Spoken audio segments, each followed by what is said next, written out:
If someone told you The Mummy was the most romantic Universal monster movie, would you believe them? Romance probably isn't the first word coming to mind when you picture Boris Karloff in bandages, but The Mummy really is about so much more than ancient curses and dusty tombs. It is a story about love. But what kind of love are we talking about? Eternal, fated love? Or obsessive, controlling love disguised as destiny? Today, we're asking, is the 1932 Mummy a romantic tale of reunited soulmates? Or is it a toxic love story of control, manipulation, and erasing someone else's identity? I'm Antonia Carlotta, and this is Universally Me, the channel for all things Universal and classic horror.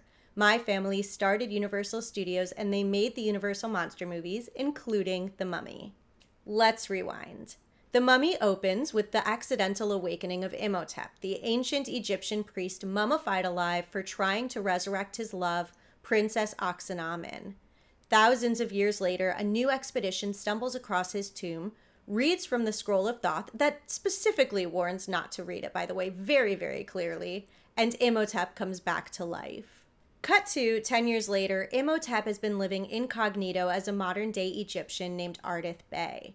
One day, he sees this woman, Helen, who he is convinced is the reincarnation of his long-lost princess. So he devises a plan to kill her so he can resurrect her as her ancient self, and they can live together forever. Romantic? Maybe. Creepy? Absolutely. All right, let's give Imhotep the benefit of the doubt here for a second, because this was a man who was buried alive trying to bring his love back to life. He endured centuries of torment waiting to be reunited.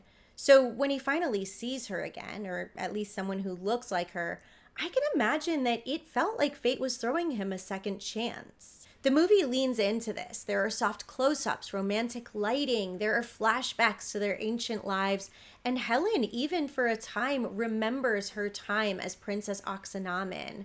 She sees Imhotep's devotion to her, she hears his story, and for a moment, she is ready to reunite. And at that point, she almost chooses him. And I do think that that's important. Helen is not entirely passive in this. There's real tension in her decision. And I think that, at least in the movie, they're trying to tell us at this point that love never dies, that even across centuries, two souls can find each other. But let's pump the brakes for a second, because there are some serious red flags here. First and foremost, that Imhotep does not love Helen. Imhotep loves the idea of Anck-es-en-amen, but Helen is just like a vessel or a placeholder. He never asks Helen what she wants. He never expresses any kind of love or affection or interest in any part of Helen as a person. He essentially just wants to erase her identity so she can become who he wants her to be. He doesn't really care if she can remember her past, and he also doesn't really care about what she has to go through to be with him, how she'll have to face moments of horror for this eternity with him.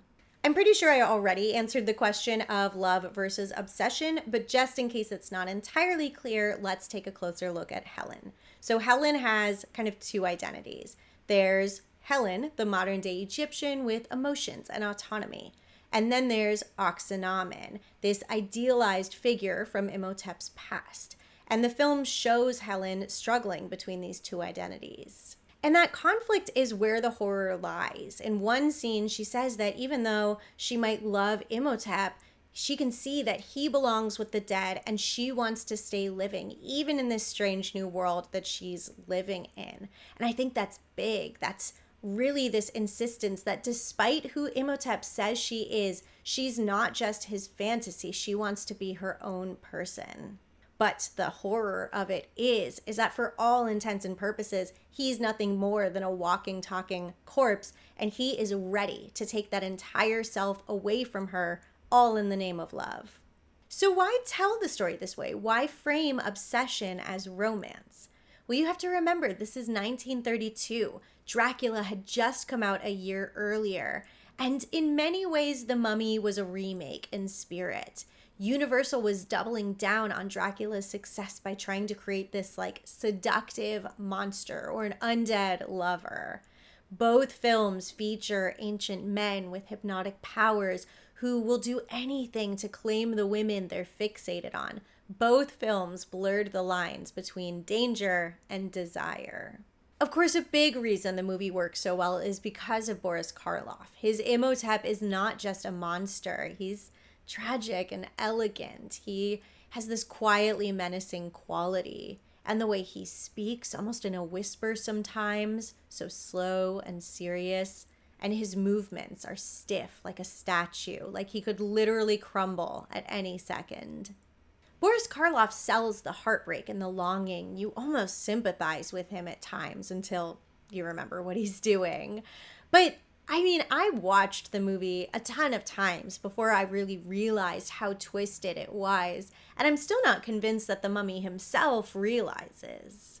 There's a long tradition of monsters being misunderstood. Dracula wants his soulmate, Frankenstein wants companionship, the creature from the Black Lagoon is just fascinated by Kay, and the mummy, he wants his princess back.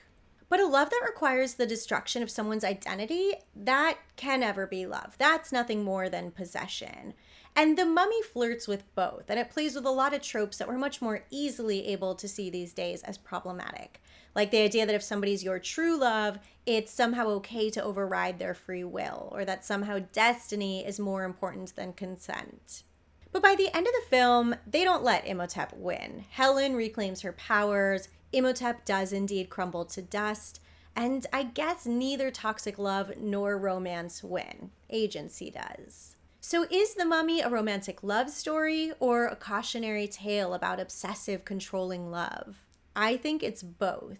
It seduces you with the fantasy, with this idea of eternal love and ancient magic, that somebody could love you so much they would wait thousands of years for you. But then it becomes this horror story about obsession and control, about losing yourself in somebody else's dream of you. Imhotep doesn't want love. He wants this idea he's built up in his head. And Helen, she doesn't want to be a goddess. She just wants to be herself.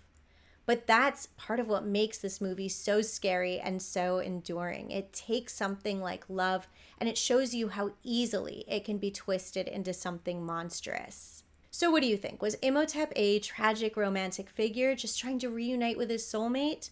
Or was he a classic toxic manipulator disguising his obsession as destiny? Let me know your take in the comments. And don't forget, if you like these universal and classic horror deep dives, to hit the subscribe, the notification bell, share this video with all your friends still hung up on their toxic exes. Don't forget, paid members get bonus content. I just went by some of Lon Chaney Jr.'s old houses in a video for my members only. And don't forget, love lasts forever, but so do curses. Thanks for watching. Bye.